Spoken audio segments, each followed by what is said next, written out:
അപ്പോൾ കോൺഗ്രസിന്റെ നിലപാട് എന്താണ് ശ്രീ റോണി കെ ബേബി ഈ വിഷയത്തിൽ?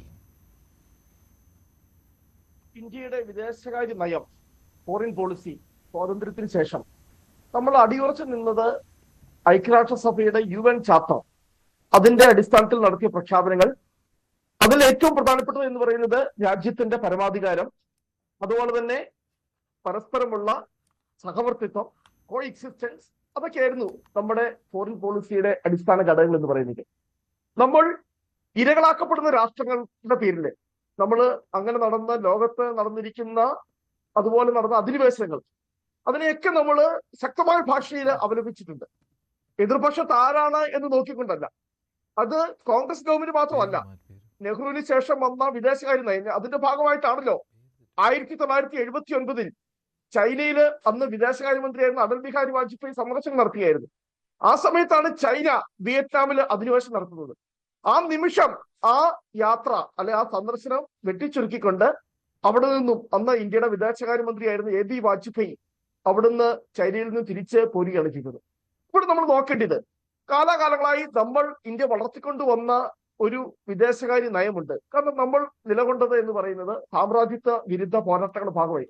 നമുക്കറിയാം ബ്രിക്സ് എന്ന് പറയുന്ന ഇവിടെ ഗൾഫ് രാജ്യങ്ങൾ ആക്രമിക്കപ്പെടുമ്പോൾ ഇന്ത്യക്ക് എങ്ങനെ ഇറാനൊപ്പം നിൽക്കാൻ പറ്റും? ആ ഒരു ചോദ്യം സിമ്പിൾ അല്ലേ? ആ ചോദ്യത്തിന് ഉത്തരം കോൺഗ്രസ് എന്ത് നൽകും? 1 കോടിയോളം പ്രവാസികളാണ് ഉള്ളത് ഗൾഫ് രാജ്യങ്ങളിൽ.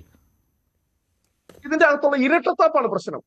കാരണം മറ്റ് ഗൾഫ് രാജ്യങ്ങളിലെ രാഷ്ട്ര നേതാക്കന്മാരെ പ്രധാനമന്ത്രി വിളിക്കുന്നു, അവരോട് പറയുന്നു നിങ്ങളുടെ പരമാധികാരത്തിന് മേൽ കടന്നുകയറ്റം നടക്കുമ്പോൾ നിങ്ങളോടൊപ്പമാണ് ഇന്ത്യ എന്ന് പറയുമ്പോൾ, അതുപോലെ തന്നെ ഒരു പരമാധികാരത്തിന് മേൽ നടന്ന ഒരു കടന്നാക്രമണമാണ് ഇറാനിൽ നടന്നത്.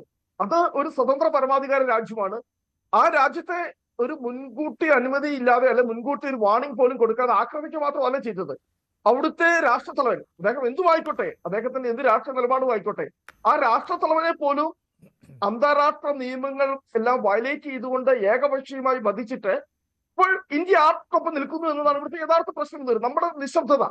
കാരണം നമ്മൾ ആ ഒരു വിഷയത്തിൽ അപലപിക്കാൻ പോലും നമ്മൾ തയ്യാറാകാതെ ഇറാൻ തിരിച്ചടിച്ചപ്പോൾ മറ്റു രാജ്യങ്ങളുടെ പരമാധികാരത്തിന്മേൽ ഇറാൻ കടന്നു കയറി എന്ന് പറഞ്ഞുകൊണ്ട് ആ രാജ്യങ്ങൾക്ക് ഐക്യദാർഢ്യം പ്രഖ്യാപിക്കുമ്പോൾ ഇവിടെയുള്ള യഥാർത്ഥ പ്രശ്നം നമ്മൾ മനസ്സിലാക്കേണ്ടത് എന്താ? ഇറാൻ എല്ലാ കാലവും ഇന്ത്യക്കൊപ്പം നിന്ന രാജ്യമാണ്. അവിടുത്തെ മതപരമായ കാര്യങ്ങൾ അവിടെ നിൽക്കട്ടെ. നമുക്കറിയാം 2016 നരേന്ദ്രമോദി പ്രധാനമന്ത്രിയായപ്പോൾ അദ്ദേഹം എടുത്തു പറഞ്ഞൊരു കാര്യമുണ്ട്. 2001 ഗുജറാത്തിൽ ഉണ്ടായ എർത്ത്ക്വേക്ക്, അന്നുണ്ടായ ഭൂകമ്പത്തില് ഇന്ത്യക്ക് ഏറ്റവും അധികം പിന്തുണയുമായി വന്ന രാജ്യമാണ് ഇറാൻ എന്ന് എടുത്തു പറഞ്ഞ നേതാവാണ് നമ്മുടെ പ്രധാനമന്ത്രി ശ്രീ നരേന്ദ്രമോദി. ഇതുപോലെ 1993 ഞാനൊരു ഉദാഹരണം ചൂണ്ടിക്കാണിക്കുക.